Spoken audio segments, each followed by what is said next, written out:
businesses and worked with companies and did quite a bit of consulting, and I'm also an attorney. But most of my work was with business management. And subsequent to 9/11, my wife convinced me that it was a good time to retire. And I think that coincided with the fact that I was laid off.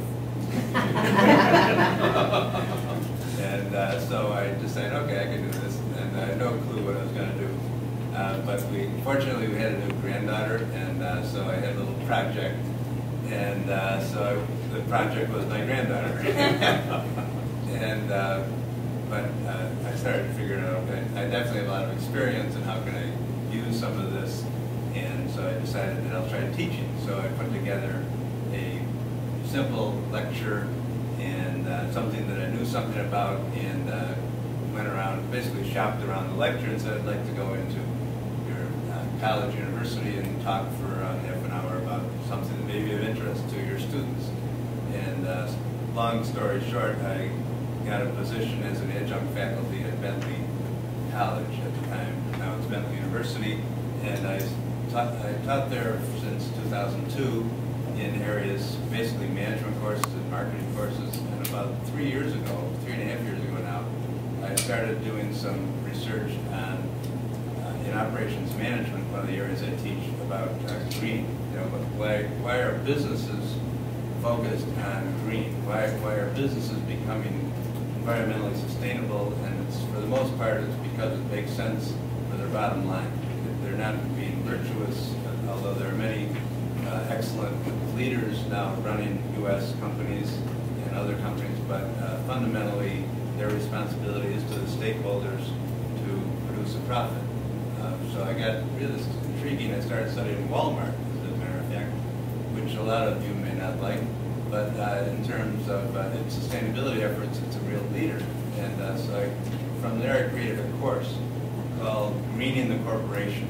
And the purpose of the course was to help future leaders to become environmental stewards. And part of the course is actually to have the students work with real clients being companies, nonprofits, or municipalities, and develop green plans. So students, a team of students will go to, let's see, Boston Chinatown Neighborhood Center, for example, and say, work with the executive director and develop a plan to help that organization become more environmentally sustainable.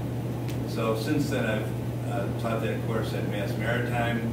It turns out the course has quite broad applicability in terms of more and more people are getting interested in this, especially in the business side. In the past, most of this education has been driven by the environmental scientists and in the scientific communities, but now the businesses are figuring out that this makes sense in several areas, actually 3 areas.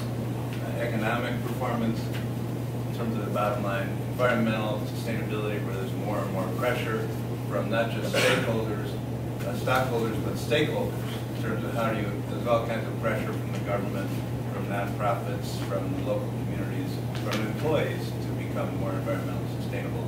And also as far as socially, in terms of the local and global communities. So because of this, I've been able to teach this same course at Mass Maritime. Now these students are earning their Master's in Science and Facilities Management. And within the last year, I was given or earned, I guess, or lucky enough to get, let me be real blunt, lucky enough to get a full-time visiting professorship at Clark University. So I'm in their Graduate School of Management. And I'm an old change agent, and I've been able to broaden the program at Clark University. And right now we're in the process of establishing, with the help of the Dean, a Center for Sustainable Enterprise. So that's a quick summary of that.